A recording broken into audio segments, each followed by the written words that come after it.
ध्यानमूलं गुरुर्मूर्ति पूजामूलं गुरुपदं मंत्रमूलं गुरुर्वाक्यं मोक्षमूलं गुरुकृपा।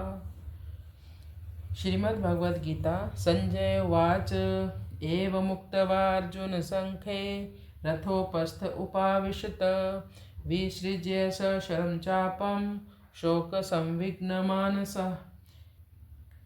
रणभूमि में संजय ने जो कुछ भी देखा उसका वह वर्णन करता है।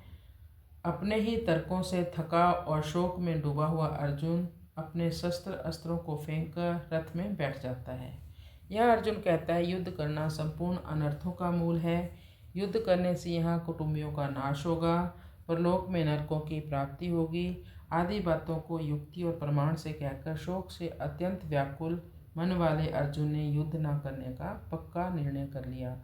जिस रणभूमि में वे हाथ में धनुष लेकर उत्साह के साथ आए थे, उसी रणभूमि में उन्होंने अपने बाएं हाथ से गांडीव धनुष को और दाएं हाथ से बाण को नीचे रख दिया और स्वयं रथ के मध्य भाग में अर्थात दोनों सेनाओं को देखने के लिए जहाँ पर खड़े थे वहीं पर शोक मुद्रा में बैठ गए। अर्जुन की ऐसी शोकाकुल अवस्था होने में मुख्य कारण है भगवान का भीष्म और द्रोण के सामने रथ खड़ा करके अर्जुन से कुरुवंशियों को देखने के लिए कहना और उनको देखकर अर्जुन के भीतर छिपे हुए मोह का जागृत होना।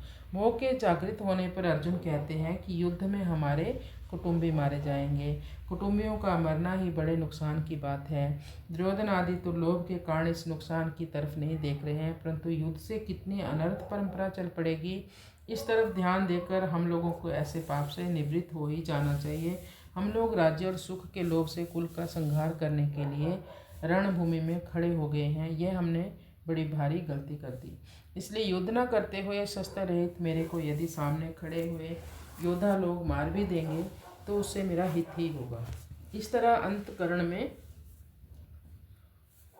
मोह छा जाने के कारण अर्जुन युद्ध से उपरत होने में एवं अपने मर जाने में भी हित समझ रहा है और अंत में उसी मोह के कारण बाण सहित धनुष का त्याग करके विषाद मगन होकर बैठ जाते हैं।